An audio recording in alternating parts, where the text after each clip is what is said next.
नमस्कार, आप देख रहे हैं मजदूरों का सहारा और मैं हूं आपके साथ हेमंत चौहान। आइए रुक करते हैं आज की खास खबरों की ओर। जैसा से उठी शिक्षा परिवर्तन की गर्जना, गांव-गांव जलेगा ज्ञान का दीप, बदलेगी पीढ़ियों की तकदीर। हर कार्यक्रम में जनता के बीच दिखती मौजूदगी। 12 विधायक डॉक्टर वाचस्पति का संदेश, शिक्षा सर्वोच्च प्राथमिकता। यमुनानगर क्षेत्र में सोमवार का दिन जसरा के लिए केवल एक कार्यशाला का दिन नहीं था, बल्कि शिक्षा परिवर्तन की दिशा में एक मजबूत कदम था। ब्लॉक संसाधन केंद्र घोलपुर में एक ग्राम प्रधान, स्थानीय प्राधिकरण, जनप्रतिनिधि और प्रधानाध्यापक जब एक साथ जुटे तो वातावरण संकल्प, प्रतिबद्धता और परिवर्तन की ऊर्जा से भर उठा। इस एक दिवसीय उन्मुखीकरण कार्यशाला में शिक्षा व्यवस्था को नई ऊंचाई देने पर गंभीर मंथन हुआ। गांव के विद्यालयों को उत्कृष्ट बनाने, बच्चों की उपस्थिति बढ़ाने, डिजिटल संसाधनों के प्रयोग, स्मार्ट क्लास व्यवस्था और लर्निंग आउटकम आधारित शिक्षण पर विस्तार से चर्चा की गई। डीबीटी योजना के तहत प्रति छात्र 1200 रुपए की सहायता और निपुण भारत मिशन के लक्ष्य को जमीनी स्तर पर प्रभावी ढंग से लागू करने पर विशेष जोर दिया गया। कार्यक्रम में 12 विधायक डॉक्टर वाचस्पति की उपस्थिति ने पूरे आयोजन को ऊर्जा प्रदान की। चाहे ग्रामीण क्षेत्र का छोटा कार्यक्रम हो या बड़े स्तर का आयोजन, डॉक्टर वाचस्पति की सक्रिय मौजूदगी अक्सर जनता के बीच देखने को मिलती है। क्षेत्र की समस्याओं, शिक्षा, स्वास्थ्य और विकास कार्यों को लेकर उनकी निरंतर भागीदारी जनता के प्रति उनके जुड़ाव को दर्शाती है। मंच से उन्होंने स्पष्ट कहा कि गांव का विद्यालय मजबूत होगा तो समाज सशक्त होगा और यही भविष्य निर्माण की असली नींव है। जसरा ब्लॉक प्रमुख पप्पू सिंह ने भी ग्राम प्रधानों का आह्वान किया कि वे विद्यालयों को केवल सरकारी दायित्व न समझें, बल्कि अपने गांव की प्रतिष्ठा और बच्चों के भविष्य से जुड़ा दायित्व माने। उन्होंने कहा कि जब पंचायत और समाज मिलकर विद्यालयों की जिम्मेदारी उठाएंगे, तब शिक्षा की तस्वीर बदलते देर नहीं लगेगी। इस अवसर पर शिक्षा विभाग ने जिला व खंड स्तर के अधिकारी भी कार्यक्रम में सक्रिय रूप से सम्मिलित रहे। अधिकारियों ने योजनाओं की विस्तृत जानकारी देते हुए पारदर्शिता, नियमित निगरानी और गुणवत्तापूर्ण शिक्षण व्यवस्था पर बल दिया। उन्होंने स्पष्ट किया कि प्रशासन, जनप्रतिनिधि और समाज यदि एकजुट होकर कार्य करे तो विद्यालयों की तस्वीर पूरी तरह बदलती जा सकती है। सभागार में मौजूद प्रतिनिधियों के चेहरों पर बदलाव का संकल्प साफ दिखाई दे रहा था। हर शब्द में गंभीरता थी, हर चर्चा में भविष्य की चिंता थी और हर निर्णय में दृढ़ता झलक रही थी। अंत में सभी ने यह प्रण लिया कि गांव का कोई भी विद्यालय उपेक्षित नहीं रहेगा। हर बच्चा गुणवत्तापूर्ण शिक्षा पाएगा और प्रत्येक पंचायत अपने विद्यालय को आदर्श बनाने की दिशा में काम करेगी। जसरा की धरती से उठी यह आवाज अब गांव-गांव तक पहुंचेगी। संकेत साफ है, शिक्षा अब औपचारिकता नहीं, प्राथमिकता बनेगी और जब प्राथमिकता बदलेगी तब तस्वीर भी बदलेगी। ब्यूरो रिपोर्ट, सतीश द्विवेदी, प्रयागराज से।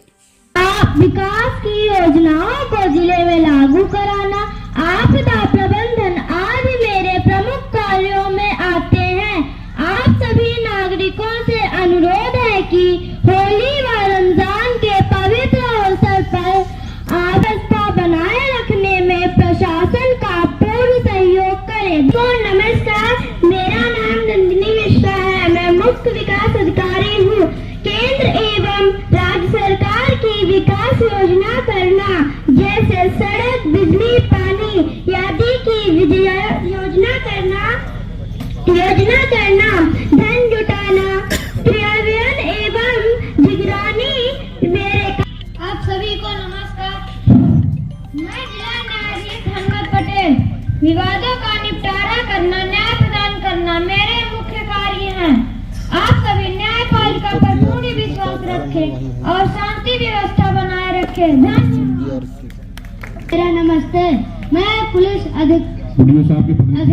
कानून व्यवस्था की रक्षा करना। आप सभी को मेरा नमस्ते। मैं पुलिस अधीक्षक शिवांश हूँ। कानून व्यवस्था की रक्षा करना, अपराधियों को सजा दिलवाना मेरा काम है और इसे सफल बनाने के लिए आप सभी नगर वासियों से सहयोग चाहता हूँ। जय।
कार्यशाला प्राथमिक विद्यालय में, और उसमें हमारे प्रधान गण यहाँ सहभागी रहे। हमारे इस 12 विधानसभा के सभी सम्मानित लोग यहाँ पास उपस्थित रहे। हमारे सभी प्रिंसिपल, सभी टीचर्स यहाँ पास रहे और प्यारे बच्चों ने यहाँ सबसे पहले प्रस्तुति की स्वागत गीत किया।